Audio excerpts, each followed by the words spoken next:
Hello everyone. Today we discuss about new topic theorem.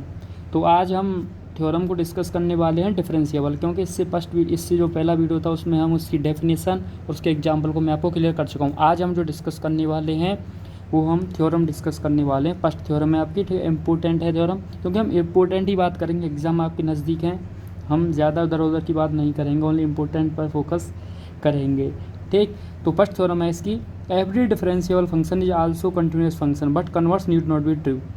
ये कहना चाह रहा है कि क्या प्रत्येक डिफरेंशियल फंक्शन जो है वो कंटिन्यूस होगा, कंटिन्यूस फंक्शन होता है, ये हमको प्रूव करना है। और देखो ये भी चीज़ हम जानते हैं कि ऐसे आप थोड़ा मैं समझाने के लिए आपको बता रहा हूँ कि अगर मान लो क्वेश्चन हमसे कह रहा है कि कोई फंक्शन कंटिन्यूस है तो प्रूव करो कि उसको लिमिट भी एग्जिस्ट करता है, ठीक।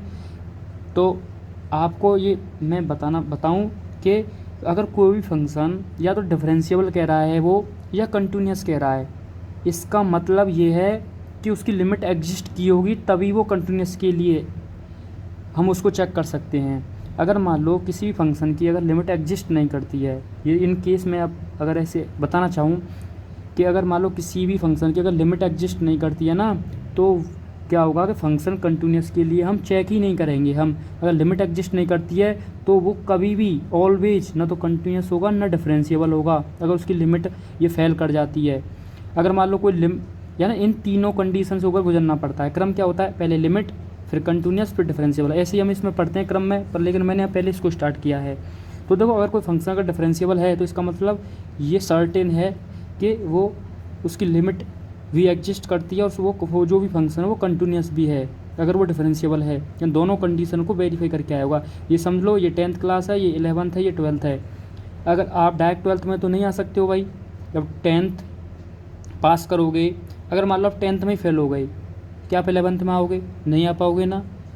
तो ऐसे सेम कंडीशन अगर वो 12th पास आउट है कोई, तो तब क्या बोलोगे वो कि वो 10th और 11th भी पास आउट है, तभी वो 12th पास आउट किया है।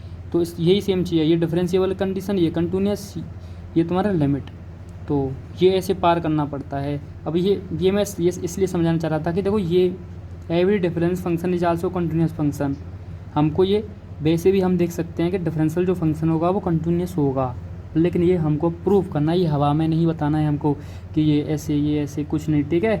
पर लेकिन converse need not be true, यानी पर लेकिन ऐसा है कि कन्वर्स जो होगा वो नीड नॉट बी ट्रू। पर लेकिन अगर कन्वर्स कह दें कि मान लो अब मान लो 11th से अगर 11th कुछ से अगर कोई लड़का 12th में गया मान लो, ठीक है, अब मान लो 11th में फेल हो गया, ये आप निश्चित थोड़ी कह सकते हो कि वो 12th में जाएगा। भाई जब 11th में फेल हो गया तो वो 12th तो आगे आएगा नहीं। तो इसलिए ये सेम कंडीशन कहना चाह रहा है कि ये क्या इसका उल्टा भी ट्रू नहीं होगा, ठीक है। इस देखो हर केस के लिए तो नहीं बोल सकते कि इसका converse need not be true, पर लेकिन ये चीज़ ऑलवेज सही नहीं है ये चीज़ कि अगर कोई फंक्शन कंटिन्यूस है तो डिफरेंशिएबल होगा, ठीक है। इसके लिए हम बाद में बात करेंगे, पहले हम इसकी थ्योरम को समझ लेते हैं कि थ्योरम कैसे प्रूव करनी है। तो देखो जब भी आप थ्योरम प्रूव करो तो मैं आपसे बताना चाहूँगा आपको करना क्या है। पहले थ्योरम को अगर आपको प्रूव करना है तो सबसे पहले आपको सिंपल पहले ये ढूंढना है थ्योरम में कि उसने हमको दिया क्या है, वो हमसे क्या कहनी चाह रही है, थ्योरम क्या हमको बताना चाह रही है। तो देखो ये हमको बस एक चीज़ यानी एक हिंट दे रही है, ये जो हमारी थ्योरम है कि एवरी डिफरेंशिएबल फंक्शन, इसका मतलब जो फंक्शन है वो क्या है, डिफरेंशिएबल है। कंटिन्यूस तो हमको प्रूव करना है, इसका मतलब हमको पता चलेगी एक चीज़ कि फंक्शन वो है वो डिफरेंशिएबल है। तो अब डिफरेंशिएबल है तो बस डिफरेंशिएबल बस मैं आपको पहले डेफिनेशन बता चुका हूँ ना, बस उसी की डेफिनेशन से हम इसको प्रूव कर देंगे। बस आपको ये दिखना थ्योरम में कि वो हमसे दिया क्या उसने। तो देखो एवरी डिफरेंशिएबल फंक्शन, तो स्टार्ट करें तो लेट एफ एक्स, तो आपको देखो स्टार्टिंग कैसे करनी है, प्रूव किया स्टार्ट। अब आपको यहाँ पर जो उसने गिवन है वो लिखना है। तो let f x be a differentiable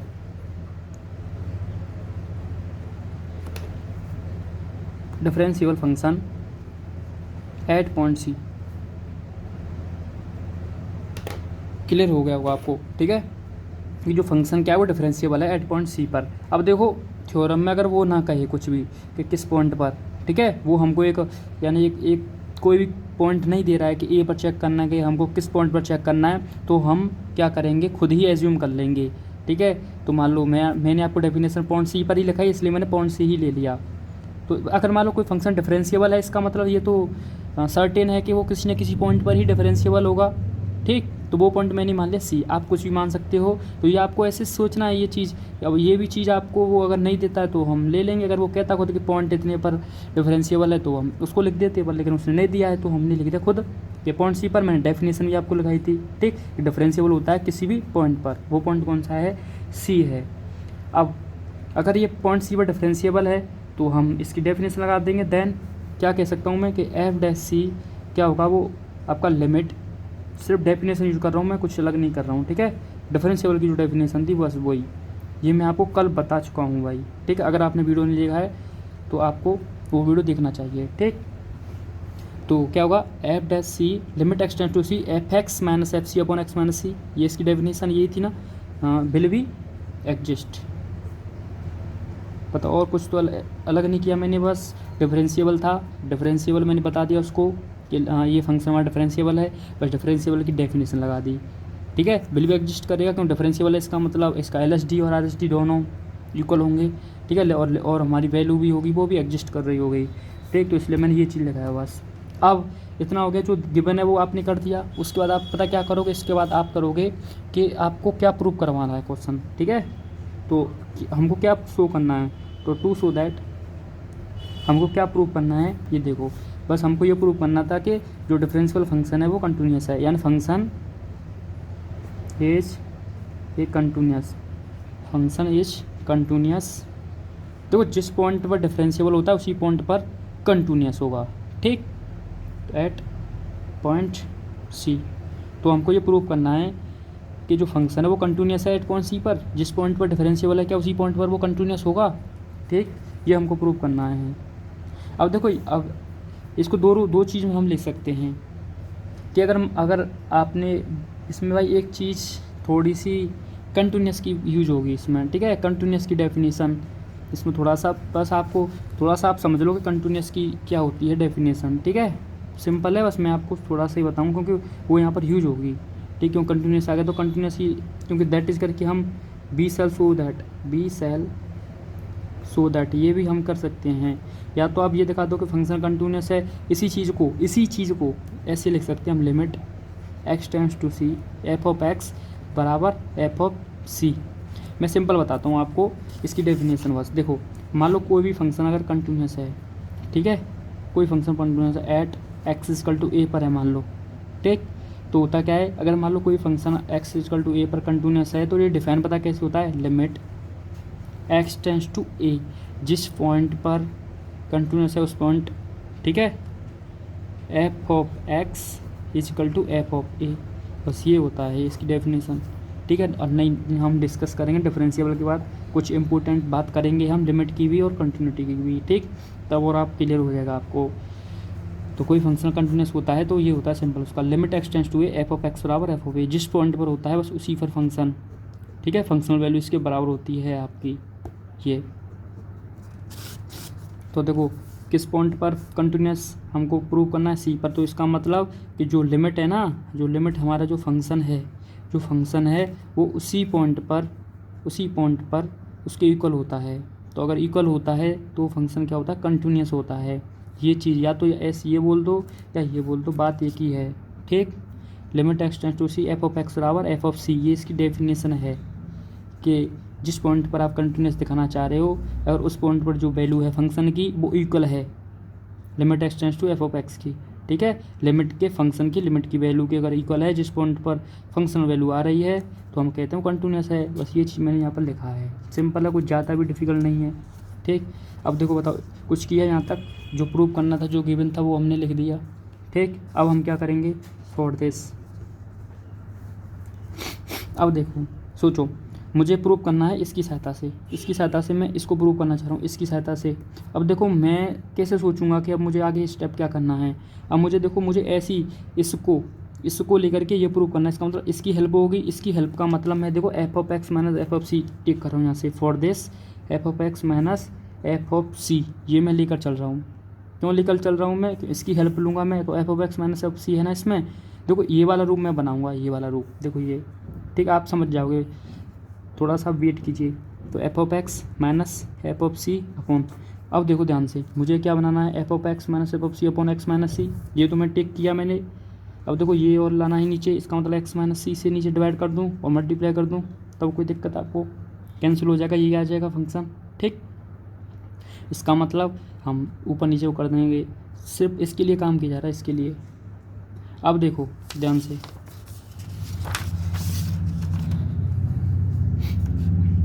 ये आ गया, ये है, ये ओवरऑल क्या है ये, इसका मतलब लिमिट और चाहिए, बस लिमिट चाहिए, ये चीज़ बन जाएगी ना। तो बस लेते हैं अब लिमिट, ठीक। तो taking limit on both sides as x tends to c, क्योंकि देखो एक्स जो है टेंड कर रहा है सी की तरफ, ठीक है। तो लिमिट हम वहीं पर लेंगे जहाँ पर एक्स क्या कर रहा हो, टेंड कर रहा हो सी की तरफ, ठीक है। तो एक्स टेंड करेगा सी की तरफ, ये देखो ये लिमिट जो है कहाँ से कहाँ तक है, एक्स टेंड्स टू सी, तो आपको एक्स टेंड्स टू सी ही चाहिए, ठीक। तो लो लिमिट, तो taking limit on both side as x tends to c, तो limit x tends to c f of x minus f of c is equal to limit x tends to c, ये लिख दो, f of x minus f of c upon x minus c into x minus c, ठीक। यहाँ तक आपको कोई दिक्कत नहीं होगी। अब देखो नेक्स्ट, अब limit x tends to c f of x minus f of c, ये हो गया, ठीक। अब क्या करेंगे हम यहाँ अलजेब्रा ऑफ लिमिट लगा देंगे। अलजेब्रा ऑफ लिमिट क्या कहती है, सिंपल अलजेब्रा लिमिट, ऐसा कोई कुछ नहीं है, आपने भी पढ़ा भी होगा, बस आपको मैं थोड़ा याद दिला देता हूँ।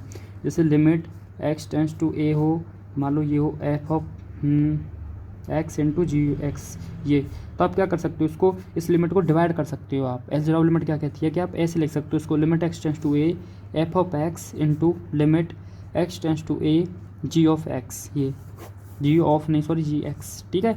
ये आप ऐसे लिख सकते हो इसको, ये अगर मान लो डिवाइड में होता तो ये लिमिट दोनों डिवाइड में चली आती, limit x tends to f x upon limit x tends to a g x, ऐसे हो जाता। प्लस होती तो प्लस आ जाता, माइनस होता तो माइनस आ जाता, ठीक है। लिमिट डिस्ट्रीब्यूट हो जाती, ये है अलजेब्रा ऑफ लिमिट, ठीक।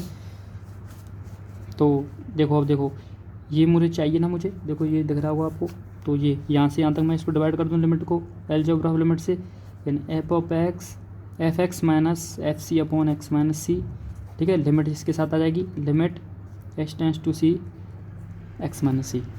मुझे लगता है आपको यहाँ तक कोई दिक्कत नहीं होगी, एक और बार समझ लीजिए, limit x tends to c, ये आ गया इंटू, दोनों के बीच में इंटू था ना, into limit x tends to x minus c. Algebra of limit से हमने इसको अलग अलग कर दिया, ठीक। अलजेब्रा ऑफ लिमिट लगा दी यहाँ पर। अब देखो इससे आगे क्या करेंगे हम, अब देखो, अब आप कुछ दिख रहा होगा, इक्वेशन फर्स्ट क्या कह रहा था कि ये वाली वैल्यू जो है वो एफ डैश सी के इक्वल है, तो इसका मतलब क्या होगा, इसकी जब मैं फ्रॉम इक्वेशन फर्स्ट देखो लिमिट एक्स, आपको दिख रहा है, हाँ, limit x tends to c f of x minus f of c equal to, देखो इसकी वैल्यू कितनी है, एफ डैश सी इंटू, अब देखो इस लिमिट को आप इसमें रखोगे, अब लिमिट एक्स टेंड्स टू सी, अगर आप लिमिट इतना तो सॉल्व करना जानते होंगे भाई कि लिमिट को सॉल्व कैसे किया जाता है। जैसे मान लो लिमिट एक्स टेंड्स टू ए, अगर एफ ऑफ एक्स है तो कैसे करोगे इसको सॉल्व करना हो, जैसे मान लो इसके इसी का एग्जांपल लेकर समझाता हूँ मैं आपको। हाँ, limit x tends to c f of x minus c, ये है, तो क्या करोगे, बस लिमिट को एक्स से ऊपर पुट कर दोगे, ठीक। तो अब लिमिट के ऊपर एक्स पर पुट करोगे, जब ऐसे आप सी यहाँ पुट करोगे तो सी माइनस सी कितना हो जाएगा, ज़ीरो, कितना आ जाएगा, ज़ीरो। बस कुछ नहीं करते, लिमिट आप सॉल्व करना जानते होंगे, 12th में सीखा होगा यार, कुछ नहीं है, ये तो आसान है। तो एक्स टेंड्स टू सी है, तो एक्स के ऊपर सी पुट करोगे, अब सी माइनस सी होगा तो क्या हो जाएगा, ज़ीरो, ज़ीरो आ जाएगा ना, ठीक। अब ये इसका आप मल्टीप्लाई करोगे तो ये पूरा ओवरऑल ज़ीरो। तो limit x tends to c f of x minus f of c is equal to zero, ठीक। अब देखो यहाँ पर अगर मैं अलजेब्रा ऑफ लिमिट लगाता हूँ, ध्यान से समझना इस चीज़ को, ठीक। तो देखो अगर मैं अलजेब्रा ऑफ लिमिट लगाऊंगा इस जगह पर, ठीक है। तो देखो लिमिट एल्जेब्रा लिमिट वहीं पर लगेगी जहाँ पर फंक्शन होगा। यानी देखो अगर एक्स टेंड कर रहा है तो इसका मतलब एक्स होना चाहिए, ठीक है। यहाँ पर ये कोई वैल्यू है, कोई वैल्यू है, ये सी क्या है, कोई वैल्यू। फंक्शन में आप सी रखोगे कोई वैल्यू ही आएगी, तो इसके साथ तो लिमिट, जैसे अगर मान लो ऐसे होता है, जैसे लिमिट एक्स टेंस टू, जैसे h tends to zero h बनता है, जैसे पिछले वाले एग्जाम्पल बना था। तो limit h tends to zero ये बना गया। अब देखो इसमें आप कहीं लिमिट रख सकते हो क्या, नहीं रख सकते ना, तो लिमिट का तो कोई इसमें मतलब ही नहीं है, ठीक। तो ऐसे सेम ये कोई वैल्यू है। अब आप सिंपल ये समझ लो कि x होगा तभी वहाँ पर हम इस लिमिट रखेंगे तभी उसका यूज है, नहीं तो कोई यूज ही नहीं है, ठीक। तो limit x tends to c f of x, ठीक, ये तो सिंपल है ना, इसमें कोई कुछ नहीं था। तो limit x tends to c f of x equal to f of c, इसको इधर ले गया। अब देखो बताओ, सोचो एक बार क्या प्रूव करना था। देखो that we shall show that limit x tends to c f of x equal to f of c, दिख रहा होगा आपको। तो ये हमको प्रूव करना था, जो हमने प्रूव कर दिया है, ठीक। तो हमको क्या प्रूव करना था कि every differential function is also continuous function but converse need not be true. Converse क्या है इसका, नीड नॉट बी ट्रू। अब देखो इसकी तो बात करेंगे, तो हमने प्रूव कर दिया डिफरेंशियल फंक्शन कंटिन्यूस। एक बार आपका रिवीजन कराता हूँ फटाफट, फिर आप इसके सेकंड पार्ट को इसके समझाता हूँ। देखो प्रूफ क्या था, क्वेश्चन ने जो दिया पहले वो लिखते हैं हम कि every differential function is also continuous function, यानी हमको दे दिया फंक्शन डिफरेंशिएबल है। तो लेट मैंने मान लिया कि एफ एक्स बी ए डिफरेंशिएबल फंक्शन, ठीक है, कि जो हमारा एफ एक्स है जो फंक्शन है वो क्या डिफरेंशिएबल है एट पॉइंट सी। अब देखो ये अगर ना बोले तब भी ये चीज़ हम समझ सकते हैं कि डिफरेंशिएबल में, भाई हमने पहले डेफिनेशन पढ़ा तो उसमें क्या था कि वो किसी ना किसी पॉइंट पर डिफरेंशिएबल होगा। अब किसी पॉइंट पर ही तो चेक करोगे वो डिफरेंशिएबल है या नहीं है, ठीक। तो वो पॉइंट मैंने सी मान लिया। अगर वो कहता कि किसी, अगर मान लो खुद देता पॉइंट तो हम लेते, नहीं तो फिर हम खुद ही अपनी अकॉर्डिंग ले लेंगे कि एट पॉइंट सी पर हम चेक कर रहे हैं उसको, उस पर हम बता देंगे किसी पर वो कंटिन्यूस है, ठीक। तो एट पॉइंट सी देन अब मैंने डिफरेंशिएबल की ये मैंने आपको पेज लगाया था डेफिनेशन, ये इससे जो भी डिफाइन किया जाता है उससे। तो f dash c equal to limit x tend to c f of x minus f of c upon x minus c, कुछ नहीं किया, कल मैंने आपको बताया था। ये ऐसे हम डिफाइन करते हैं इसको, विल बी एग्जिस्ट होगा ही जब डिफरेंशिएबल है, तो इसमें तो कुछ सामान्य अलग नहीं किया। अब देखो हमको जो प्रूव करना था वो देखो कि जो डिफरेंशिएबल फंक्शन है वो कंटिन्यूस है, ये हमको प्रूव करना था। तो to show that f x is a continuous at upon c, हमको ये दिखाना है कि जो एफ एक्स है वो कंटिन्यूस है अपॉन सी पर, ये, ठीक। तो that is we shall show that limit x tends to c f of x बराबर एफ ऑफ सी हो जाएगा, या दैट इज करके हम इसको ले सकते हैं। ये कंटिन्यूस से आता है ये कि या तो देखो we show that f function is a continuous at point c, जो फंक्शन है वो कंटिन्यूस एट पॉइंट सी पर। दैट इज का मतलब होता है कि इसी चीज़ को या ऐसे कह सकते हैं हम, यानी इसके जो भी इसकी जैसे ये डिफाइन है उस रूप में भी हम इसको प्रूव कर सकते हैं। तो we shall show that limit x tends to c f of x बराबर एफ ऑफ सी, इसको मैं आपको समझा चुका हूँ, ठीक। कैसे ये कुछ नहीं है, कंटिन्यूस डिफाइन हो जो हम करते हैं, जैसे लिमिट के लिए ये था ना डिफाइन करने के लिए, ऐसे ये कंटिन्यूस के लिए है डिफाइन करने के लिए, ठीक। तो क्योंकि देखो कंटिन्यूस में क्या होता है, left hand limit right hand limit is equal to होती है functional value at point c या एट पॉइंट जिस पॉइंट पर हम कंटिन्यूस चेक कर रहे हैं। अब मैं आपको थोड़ा समझा ही देता हूँ, क्योंकि होता क्या है कंटिन्यूटी में क्या होता है कि हम LHL चेक निकालते हैं, RHL निकालते हैं। देखो ये तो ओनली इन दोनों को चेक करोगे तो आप लिमिट, ठीक है। लिमिट के लिए हम आगे समझेंगे, नहीं समझ में आए तो आप देख लेना।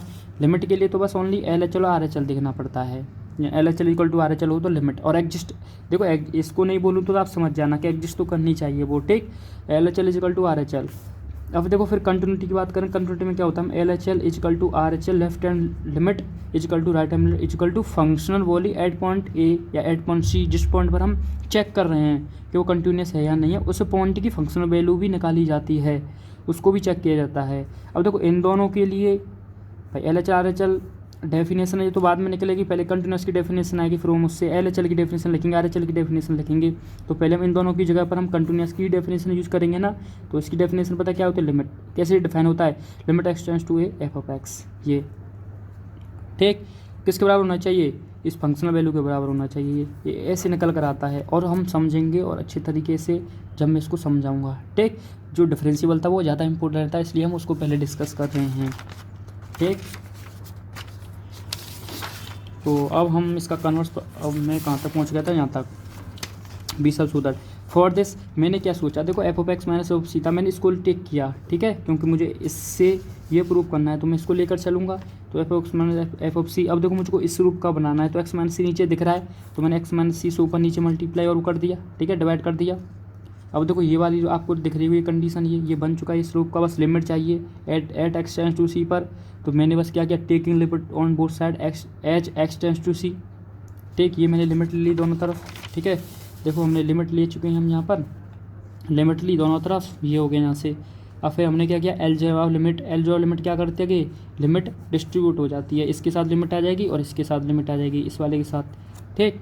ये ऐसे फ्रॉम इक्वेशन फर्स्ट से, फ्रॉम इक्वेशन फर्स्ट क्या कह रहा था कि ये सारी वैल्यू एफ डैश सी के बराबर है, ये सारी वैल्यू एफ डैश सी के बराबर है। इसमें आप इसको सॉल्व करोगे, ये जीरो आ जाएगा सॉल्व होने के बाद, जीरो का इसके साथ मल्टीप्लाई करोगे जीरो। अब ये यहाँ से लिमिट आप डिस्ट्रीब्यूट करोगे, इसमें से कोई फ़ायदा ही नहीं लिमिट का, क्योंकि ये तो कोई वैल्यू है, अगर एक्स होता तो डिस्ट्रीब्यूट होती, ठीक। तो limit x tends to c f of x आ गया, आपको दिख नहीं रहा क्या, ओ सॉरी, प्रोमिक्वेशन फर्स्ट। तो हमने प्रोमिक्वेशन फर्स्ट से हमने क्या किया, यहाँ से हमने वैल्यू रख दी एफ डैश सी, ठीक है, इसको सॉल्व किया, जीरो आ गया, ये जीरो, एफ डैश सी में एफ सी को इधर ले गया, ठीक, बस ये आगे प्रूव होकर। अब इसका कन्वर्स पार्ट देख लेते हैं कि converse need not be true आप कैसे दिखाओगे, ठीक है। देखो converse need not be true के लिए कुछ नहीं होता, बस हमको एक एग्जांपल देना पड़ता है उसको। तो पहले हम यहाँ लिखेंगे, पहले इस डेफिनेशन कंप्लीट कर देते हैं इसको।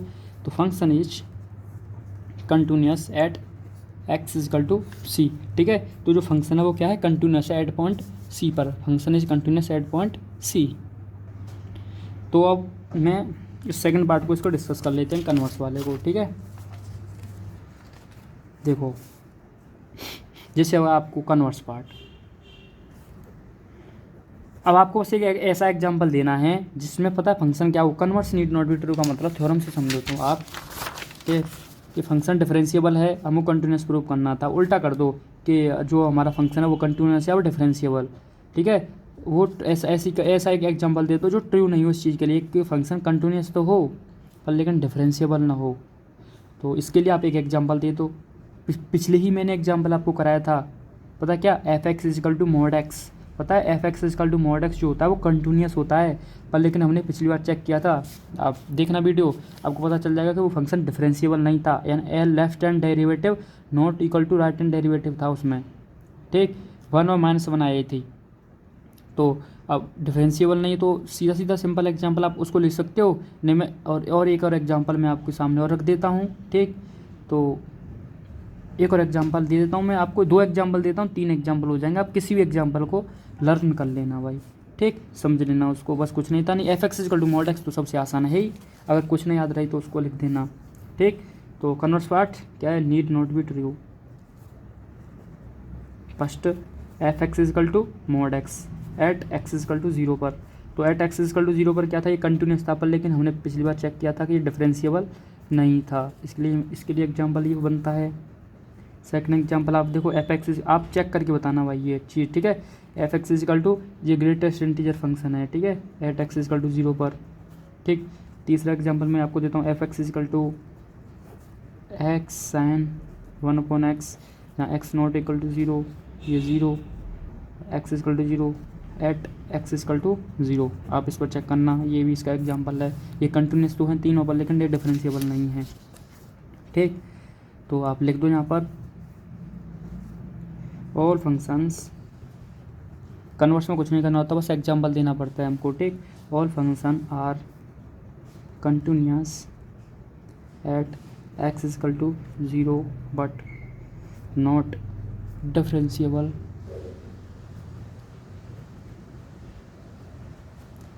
ठीक है, एट एक्स इजकल टू 0। ये तो फर्स्ट थ्योरम हम डिस्कस कर चुके हैं। नेक्स्ट वीडियो में नेक्स्ट थ्योरम के साथ आपके साथ मिलते हैं।